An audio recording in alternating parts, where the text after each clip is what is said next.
Hello students, how are you? I'm Krishna Nayak, your chemistry teacher, and today we are going to discuss about the ozone, right?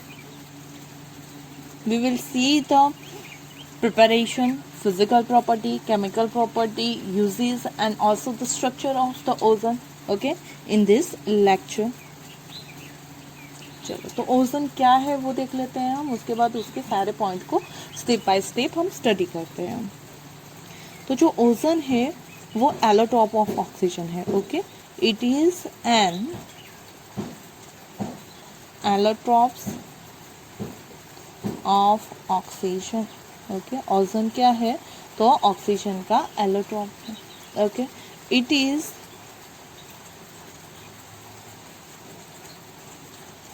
found at the height of about 20 kilometer from the sea level. Okay, वो कहाँ पे पाया जाता है तो वो 20 kilometre up देखा जाता है. ओके, पहला हमने देखा कि जो है वो क्या है, एलोट्रॉप ऑफ ऑक्सीजन है. दूसरा वो 20 किलोमीटर अप होता है. आगे देखते हैं हम, it is formed from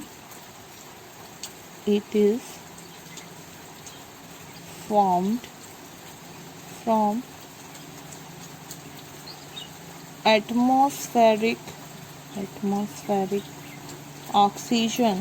oxygen in the presence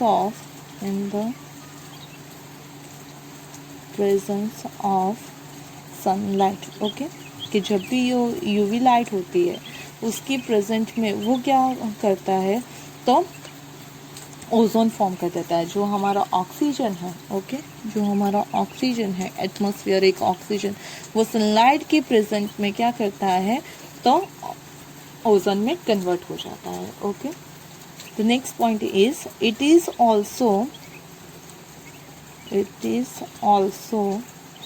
present in seawater. It is also present in seawater where it is formed due to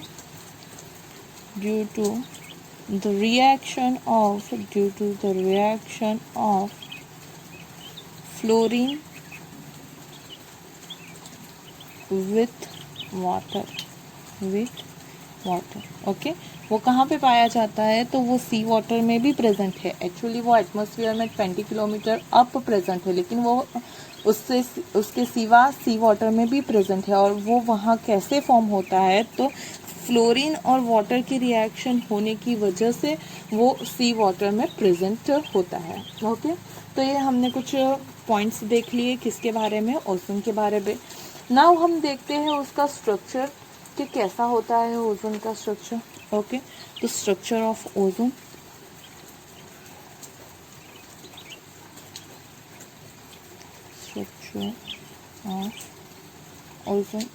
okay,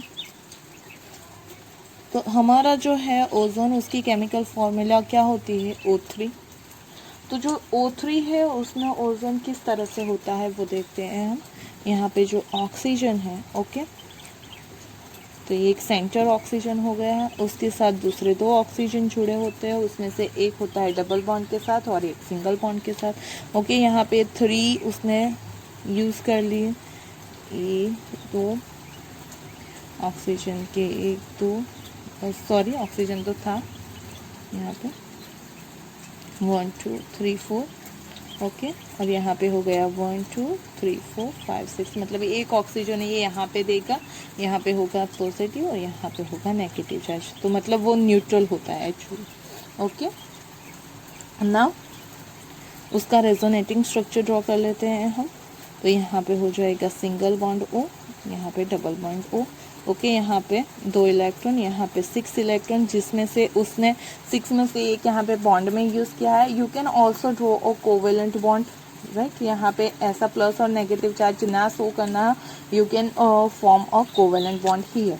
okay, तो दोनों सेम ही हो जाएगा. और यहाँ पे हो गए हमारे 4. ये पॉजिटिव और ये नेगेटिव। ओके, तो आप इन दोनों के बीच का एक हाइब्रिड स्ट्रक्चर ड्रॉ कर सकते हो। ओके, ओ दोनों के बीच में सिंगल बॉन्ड तो रहेगा और ये जो डबल बॉन्ड है वो क्या होता जाएगा, इंटरचेंज होता जाएगा। ओके, यहाँ पे अगर आप देखोगे तो जो ओजोन है उसमें जो ऑक्सीजन है उसका हाइब्रिडाइजेशन होता है, हाइब्रिडाइजेशन वो होता है sp2। ओके, उसका जो शेप है यू कैन सी दैट कि उसका शेप कैसा आता है, तो बैंड शेप है। ओके, उसका जो बॉन्ड एंगल है वो होता है 117 डिग्री सेल्सियस, 117 डिग्री। एंड जो बॉन्ड लेंथ होती है ओके वो होती है 128 पिकोमीटर। ओके, तो ये हो गया आपका ओजोन का स्ट्रक्चर जिसमें एक डबल बॉन्ड होता है, ये आपको नहीं कंसीडर करना है। ओके, ये गलत हो गया है मुझसे, सॉरी। और उसमें डबल बॉन्ड एक होता है और एक सिंगल बॉन्ड होता है। ओके, आप उसके रिजोनेटिंग स्ट्रक्चर ड्रॉ कर सकते हो या फिर आप इसे ऐसे भी शो कर सकते हो। उसका जो हाइब्रिडाइजेशन है वो होता है sp2, जो शेप होता है वो बैंड शेप होता है, बॉन्ड एंगल होता है 117 डिग्री का और बॉन्ड लेंथ होती है 128 picometre. Okay, now see the preparation of ozone. Okay, कि ओजोन है वो कैसे प्रिपेयर होता है, प्रिपरेशन। जैसे कि हमने बात की ओजोन जो है वो ज़्यादातर ऑक्सीजन है, एटमॉस्फेरिक ऑक्सीजन, सही है। उसमें से क्या होता है तो हमारा ओजोन फॉर्म होता है। ओके, तो कैसे फॉर्म होता है वो भी हम देख लेते हैं। Ozone is prepared by, ozone is prepared by passing silent electric discharge through dry oxygen in an ozonizer। Okay, यहाँ पे मैंने वर्ड यूज़ किया है कि silent electric current. Okay, silent electric current का मीनिंग क्या होता है कि जब भी आप अंदर से इलेक्ट्रिक करंट पास करो, ओके, इलेक्ट्रिक डिस्चार्ज आप कैरीड आउट करो तो उसमें स्पार्क होना चाहिए नहीं। ओके, अगर वहाँ पे स्पार्क हुआ तो फिर वो क्या हो जाता है, तो कंबस भी हो सकता है हमारा ऑक्सीजन। ओके, तो उसी वजह से हमें ख़ास तौर पे ये ध्यान रखना पड़ता है कि जब भी इलेक्ट्रिसिटी पास की जाए, करंट पास की जाए, तो वो उसके दौरान कोई स्पार्क ना हो। उसी वजह से यहाँ पे लिखा गया है साइलेंट इलेक्ट्रिक डिस्चार्ज। साथ में ये बोला गया है कि ये कैसे होना चाहिए, तो ड्राई ऑक्सीजन के थ्रू। अगर आपका ड्राई ऑक्सीजन है तभी ओजोन फॉर्म होगा, अगर मॉइस्चर है तो उसमें से ओजोन कन्वर्ट होगा, ऑक्सीजन में से ओजोन कन्वर्ट होगा नहीं। और जिस इंस्ट्रूमेंट में वो प्रोसेस की जाती है उसको बोलते हैं ओजोनाइजर। ओजोन फॉर्म कर रहे हैं उसी वजह से उसको बोलते हैं ओजोनाइजर। ओके, रिएक्शन लिख लेते हैं हम। 3O2 it gives 2O3। और ये जो रिएक्शन है वो किस टाइप की होती है, रिवर्सिबल रिएक्शन होती है। कैसे फॉर्म होता है, तो इलेक्ट्रिक डिस्चार्ज के थ्रू ऑक्सीजन में से ओजोन फॉर्म होता है और ये रिवर्सिबल रिएक्शन है। ओके, ये जो प्रोसेस है ओजोन फॉर्म करने की वो है हमारी तो endothermic process. This is an endothermic process. Okay, वो किस टाइप की प्रोसेस है, एंडोथर्मिक प्रोसेस है। ओके, नाउ यहाँ पे अगर आप देखोगे तो हमने देखा कि ये कैसी है, रिवर्सिबल रिएक्शन है।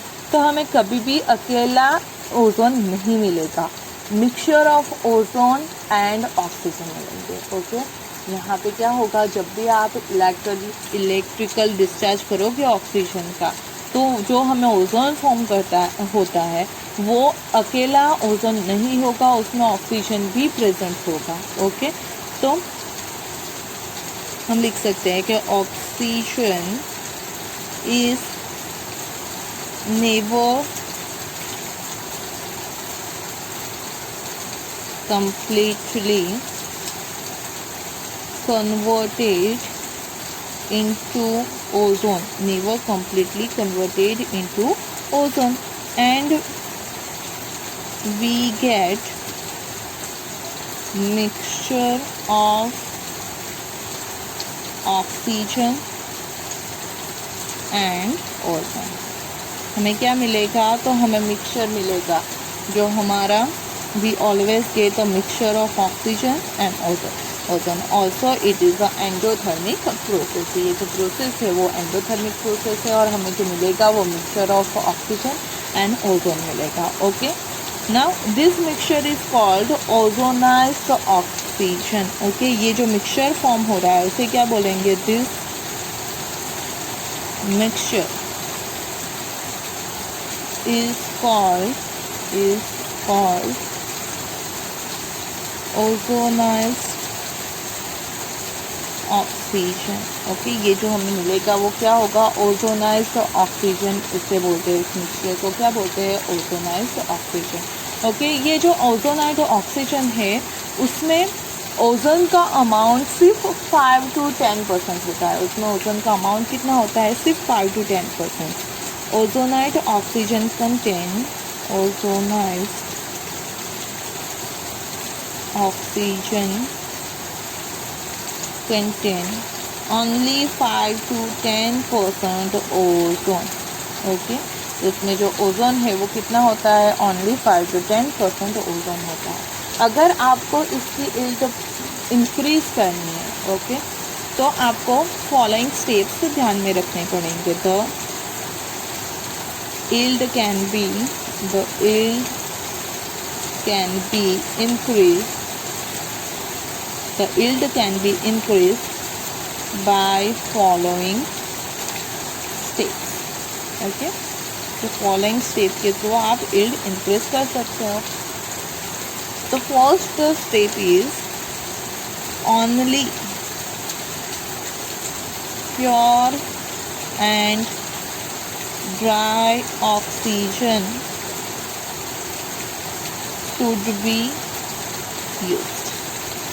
ऑक्सीजन कैसा यूज़ होना चाहिए? तो always pure and dry oxygen use होना चाहिए। अगर pure and dry oxygen use करोगे then you will get a pure and dry oxygen, तो आपको जो ओजोन मिल रहा है उसका अमाउंट क्या हो जाएगा? इंक्रीज हो जाएगा। ओके, नेक्स्ट पॉइंट है the ozonizer should be perfectly dry। Okay, जो ओजोनाइजर है वो क्या होना चाहिए? ड्राई होना चाहिए। हमने जैसे कि बात की, हमारा ऑक्सीजन तो ड्राई होना चाहिए, साथ में ओजोनाइजर भी कैसा होना चाहिए? ड्राई होना चाहिए, तभी जो यील्ड है वो इंक्रीज होगी। ओके, फिर लो टेम्परेचर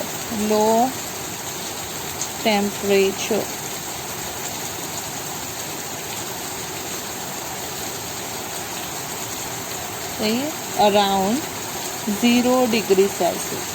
कितना होना चाहिए? Low temperature around 0 degree Celsius should be maintain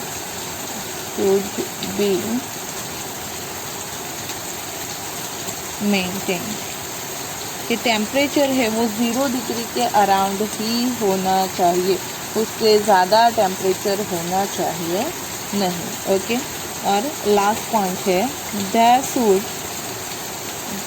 should be no sparking. Okay, जैसे हमने पहले ही बात की कि स्पार्किंग होनी चाहिए नहीं। ओके, तो इन चारों कंडीशन को अगर आप फॉलो करते हो तो you can increase the yield.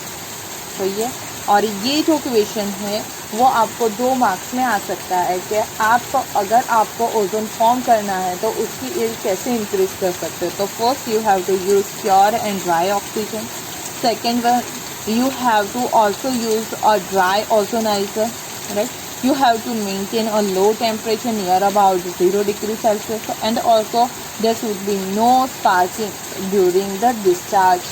Okay, तो ये हो गई आपकी प्रिपरेशन ऑफ ओजोन। तो प्रिपरेशन देख ली, अब देखते हैं हम physical properties. Okay, physical properties में हमें उसका क्या देखना होगा, तो कौन से कलर का होता है, कौन से स्टेट में होता है, वो सब होता है। ओके, फिर उसकी सॉल्युबिलिटी है या नहीं, ऐसी सारी डिस्कशन हम किस में करते हैं, फिजिकल प्रॉपर्टी में। ओके, तो फिजिकल प्रॉपर्टी फर्स्ट हो जाएगी pure ozone. Pure ozone is a pale blue gas. Okay, जो प्योर ओजोन होता है वो कौन से कलर का होता है, pure ozone is a pale blue gas. Okay, तो ब्लू कलर का गैस है। ओके, लाइट ब्लू कलर का। It change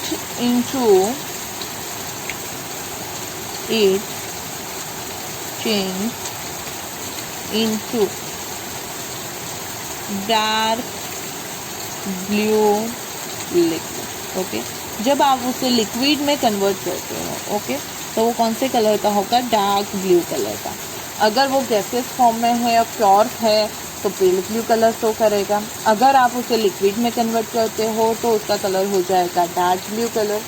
okay, and if you convert into a solid, okay, and तो वो हो जाएगा वायलेट ब्लैक कलर का, एकदम डार्क वायलेट होगा। Okay, and violet black solid. Okay, कि जब भी आप उसे लिक्विड में चेंज करते हो तो डार्क ब्लू कलर का लिक्विड मिलेगा, और उसे आप सॉलिड में कन्वर्ट करते हो तो आपको वायलेट ब्लैक कलर का सॉलिड मिलेगा। ये आपके एमसीक्यू में आ सकता है क्वेश्चन। ओके, उसकी जो फिजिकल प्रॉपर्टी है, ओके, वो आपका एमसीक्यू में आ सकती है कि वो कौन से कलर का गैस है, या फिर कौन से कलर के लिक्विड में फॉर्म कन्वर्ट होता है, या फिर कौन से कलर के सॉलिड में फॉर्म कन्वर्ट होता है। ओके, फिर दूसरी प्रॉपर्टी है उसकी, ozone has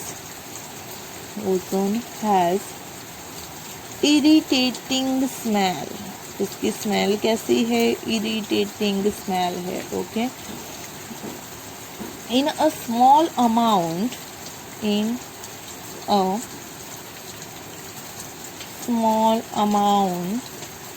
it is harmless, but above 100 ppm concentration, breathing becomes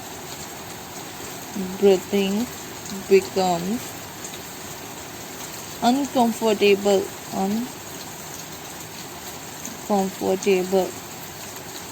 resulting in headache and nausea. Okay, जो उसकी जो स्मेल है वो कैसी है, इरिटेटिंग स्मेल है। स्मॉल अमाउंट में होगा देन हार्मलेस है, बट अबव 100 ppm आपको हेडेक और नोजिया की प्रॉब्लम फेस करनी पड़ सकती है। कि उसकी कॉन्सेंट्रेशन 100 ppm से बढ़ जाती है तो आपको ये दोनों प्रॉब्लम फेस करनी पड़ेगी। ओके, लेकिन अगर उससे कम अमाउंट होगा तो वो कैसा है, हार्मलेस है। Okay, the next point is it is slightly soluble,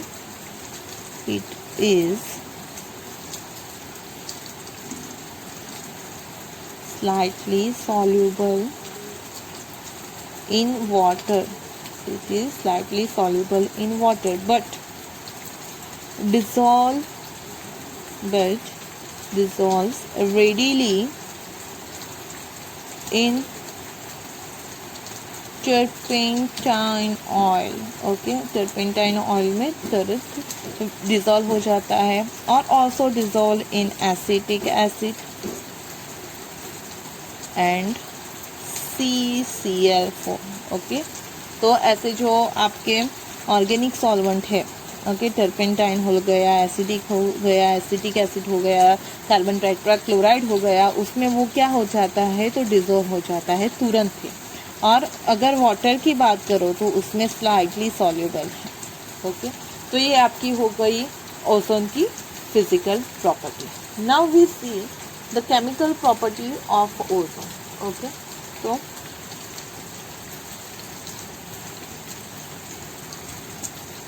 chemical properties. Okay, physical property में वो कौन से कलर का गैस है तो वो है पेल ब्लू कलर का गैस। अगर लिक्विड में कन्वर्ट होता है तो उसका कलर हो जाएगा डार्क ब्लू। अगर सॉलिड फॉर्म करते हो तो वायोलेट ब्लैक कलर का हो जाएगा। उसकी स्मेल इरिटेटिंग है, वो स्मॉल अमाउंट में हार्मलेस है। उसकी 100 ppm से ज़्यादा कॉन्सेंट्रेशन आपको हेडेक और नोजिया की प्रॉब्लम कर सकती है। वो वाटर में स्लाइटली सॉल्युबल है, लेकिन turpentine, acidic acid and carbon tetrachloride में रैपिडली सॉल्युबल है। ओके, तुरंत सॉल्व हो जाता है। Now see the chemical properties. उसकी जो केमिकल प्रॉपर्टी है वो फर्स्ट प्रॉपर्टी है उसकी डिकम्पोजिशन। ओके, उसकी फर्स्ट जो केमिकल प्रॉपर्टी है वो क्या है, डिकम्पोजिशन। ओके, जो हमारा ओजोन है वो कब डिकम्पोज होता है तो ozone is decompose above 300 degree Celsius. Okay, कि 300 डिग्री सेल्सियस के अबव वो क्या हो जाएगा, डिकम्पोज हो जाएगा। और अगर डिकम्पोज होगा तो क्या फॉर्म करेगा वो, oxygen. Okay, 2O3 it gives 3O2। तो यहाँ पे above 300 degree Celsius.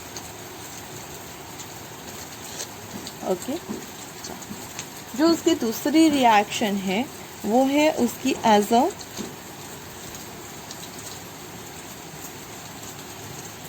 Oxidising agent. Okay, ozone is a very good oxidising agent. तो उसकी ये दूसरी प्रॉपर्टी हो गई, वो as a oxidising agent use होगा। Okay, ozone act as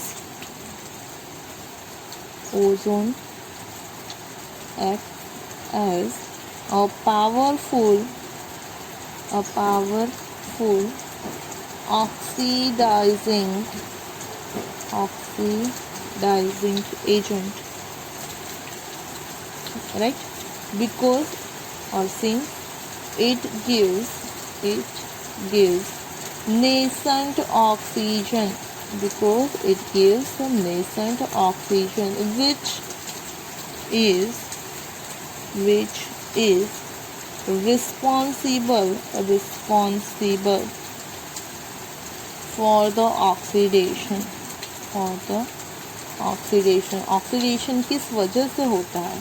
okay, तो हमें पता है कि जब भी आप उसका डिकम्पोजिशन या किसी भी के साथ वो क्या करता है, रिएक्ट करता है, तो वो नेसेंट ऑक्सीजन फॉर्म करता है। ओके, O3 है तो वो उसमें से एक नेसेंट ऑक्सीजन फॉर्म करेगा। ओके, जो डिकम्पोजिशन होता है उसका, तो एक्चुअली वो किसी भी कंपाउंड से साथ रिएक्ट करने पे पहले क्या हो जाता है तो O3 में से कन्वर्ट हो जाता है O2 plus it will form the nascent oxygen. ये नेसेंट ऑक्सीजन रिस्पॉन्सिबल है किसी भी ऑक्सीडेशन के लिए, तभी वो as a powerful oxidising agent use होता है।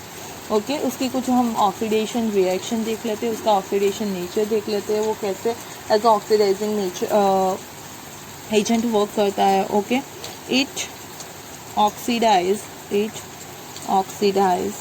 lead sulfide to lead sulfate। और आप ये भी कह सकते हो कि कोई भी सल्फाइड होगा, okay, that sulfide will be converted into a sulfate। Okay, तो किसमें कन्वर्ट हो जाएगा, sulphide will be converted into sulphate. तो अगर आप यहाँ पे देखोगे, पहले रिएक्शन देख लेते हैं, तो यहाँ पे हो गया PbS plus O3, it gives PbSO 4 plus O2। Okay, चलो यहाँ पे पहले आपको ये देखना है कि यहाँ पे जो सल्फर है, ओके, उसका ऑक्सीडेशन स्टेट क्या है। तो जो लेड है उसका है +2 और सल्फाइड का होता है -2। Okay, in the case of that PbSO4 lead तो हो जाएगा +2, ऑक्सीजन एक का हो जाएगा -2, ऐसे 4 है तो 4 2 8 -8, तो यहाँ पे सल्फर का हो जाएगा +6। सही है, तभी वो बैलेंस होगा। तो मतलब कि जो सल्फर है वो उसका यहाँ पे क्या हो रहा है, तो सल्फर कन्वर्ट हो रहा है -2 से +6 में। सही है, -2 से कहाँ पे कन्वर्ट हो रहा है, +6 में, तो उसका क्या हो रहा है, ऑक्सीडेशन। ओके, किसकी वजह से, ओजोन की वजह से। तो जो सल्फाइड है वो ऑलवेज कन्वर्ट हो जाएंगे हमारे सल्फोनेट में। ओके, तो ये पहला उसका ऑक्सीडाइजिंग नेचर हो गया। ओके, इससे बैलेंस कर लेते हैं हम। तो you will get here 4 and 6 है। ओके, और यहाँ पे 3 है, साथ में ये दोनों है, तो you have to just multiply by the 2। Okay, 3 2 6, 4 + 2 6। Now दूसरी रिएक्शन देखते हैं, उसकी ऑक्सीडाइजिंग नेचर तो करता हो ऐसी। तो it oxidise iodide ion to iodine. वो आयोडाइड को किस में कन्वर्ट करता है, आयोडीन में। मेन चीज़ आपको यही याद रखनी है, सल्फाइड को सल्फेट में कन्वर्ट करेगा, आयोडाइड को आयोडीन में कन्वर्ट करेगा। Then you can write a reaction by yourself. Okay, suppose we having a potassium iodide and we are treating it with the O3 and H2, then it will produce KOH plus I2 plus O2।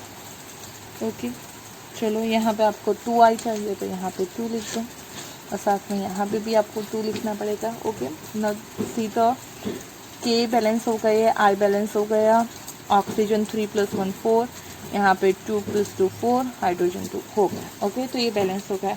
Now here you can see that कि ये क्या है, हमारा iodide है। Okay, यहाँ पे iodine का charge है -1, उससे यहाँ पे हो गया 0। ओके, तो यहाँ पे हम ये बोल सकते हैं जो हमारा आयोडीन है वो I- में से आयोडाइड में से आयोडीन में कन्वर्ट हो रहा है, मतलब उसका ऑक्सीडेशन हो रहा है। ओके, एक और रिएक्शन देख लेते हैं हम। It oxidize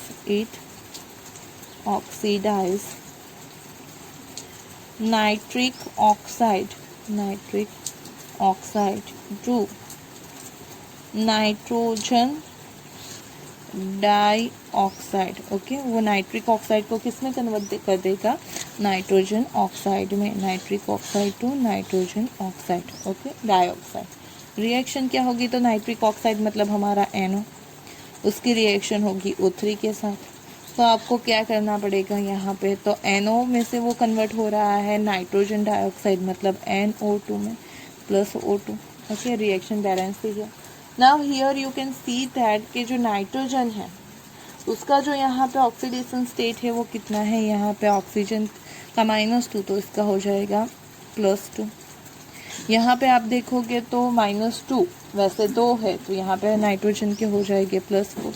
तो मतलब वो +2 में से +4 में जा रहा है, तो उसका ऑक्सीडेशन नंबर इंक्रीज हो रहा है, तो वो क्या करेगा, ऑक्सीडेशन हो गया किसका, नाइट्रोजन का, किस में से, नाइट्रिक ऑक्साइड में से नाइट्रोजन डाइऑक्साइड में।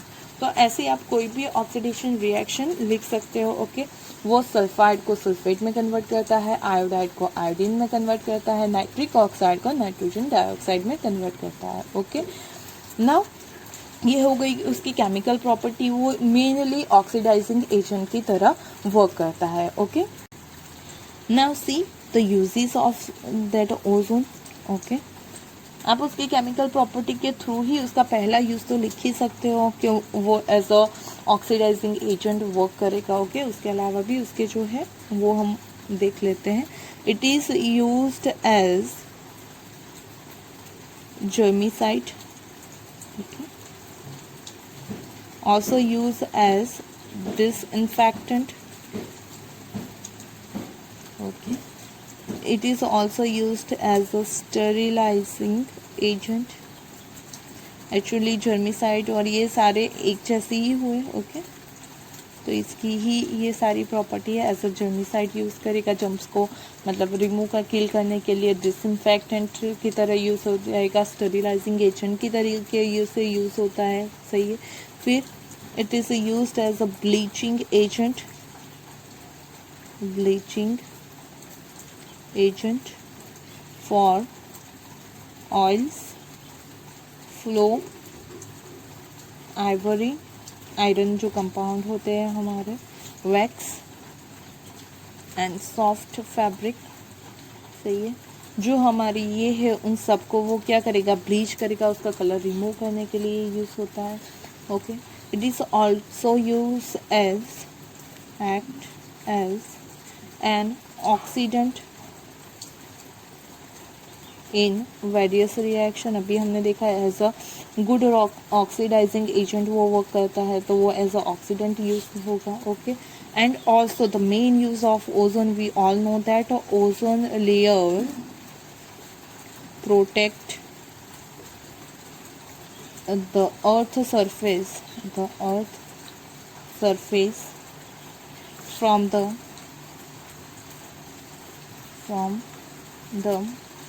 effects of UV radiation, okay. वो किससे करेगा, तो वो प्रिवेंट करेगा यूवी रेडिएशन से। तो पहला हो गया हमारा it is used as a germicide, okay. Second हो गया एज अ डिसइंफेक्टेंट यूज़ होगा। थर्ड हो गया it is used as a sterilizing agent. फिर वो यूज़ होगा as a bleaching agent for the oil, flour, ivory, wax and soft fabric, okay. It is also used an oxidizing agent, right, oxidant की तरह use होगा। और वो होगा उसका जो लेयर है वो प्रोटेक्ट करेगा from the UV radiation, okay. तो ये हो गए उसके यूजेस। तो यहाँ पे हमारा ओजोन कंप्लीट होता है, okay. Hope you understand about the ozone. If you having any query then drop a message in the comment box. Thank you for watching this video.